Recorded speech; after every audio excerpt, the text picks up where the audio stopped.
আসসালামু আলাইকুম। আজকে আপনার সাথে শেয়ার করবো একটা মজাদার রেসিপি, যেটা হলো ডিমের দো পেঁয়াজি।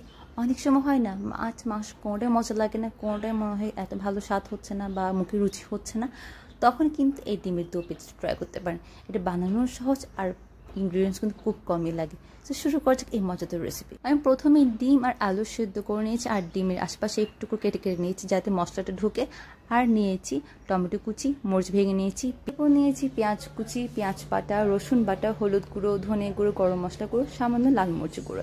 এরপর ডিম আর আলু তেলের মধ্যে ভালো মতো ফ্রাই করে নেব। একটি পাত্রের মধ্যে তেল দিয়ে সেখানে পেঁয়াজগুলো ভালো মতো করে ভেজে নিব। ভাজা হয়ে গেলে সব ধরনের মশলা দিয়ে একটু কষিয়ে নেব। আমি ওই ক্লিপটা নিতে ভুলে গিয়েছি। সব মশলা কষা হয়ে গেলে তারপর দিয়ে দিব টমেটো কুচি। টমেটো কুচি দিয়ে সাথে সামান্য পানি দেবো যাতে সবগুলো মশলা ভালো মতো করে মিশে যায়, যাতে মশলাটা পাত্রে লেগে না যায়। এরপর দিয়ে দিব সেদ্ধ করে রাখা ডিম আর আলু। প্রয়োজন হলে সামান্য পানি দিব। তারপর দিয়ে দিব যে মরিচগুলো আমি ভেঙে রেখেছি সেই মরিচগুলো। এরপর ঢাকনা দিয়ে ঢেকে রাখবো ততক্ষণ পর্যন্ত যতক্ষণ না মশলার স্বাদ ডিম আর আলুর মধ্যে ঢুকছে।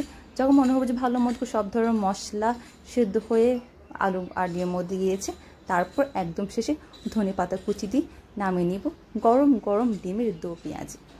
এটা কিন্তু খুব সিম্পল একটি খাবার, বানানো খুবই সহজ, ইনগ্রিডিয়েন্টস খুব কম লাগে, কিন্তু খেতে ভীষণ মজা। এটা আমি প্রথমবার বানিয়েছি আর প্রথমবার টেস্ট করেছি, আমার অনেক মজা লেগেছে। আপনারা ট্রাই করতে পারে, আশা করছি আপনাদের ভালো লাগবে। আপনাদের যদি আমার রেসিপি পছন্দ হয়ে থাকে লাইক দিয়ে যাবেন, কমেন্ট করবেন, আমার পেজে ফলো দিতে ভুলবেন না। আল্লাহ হাফেজ, আসসালামু আলাইকুম, ভালো থাকবেন সবাই।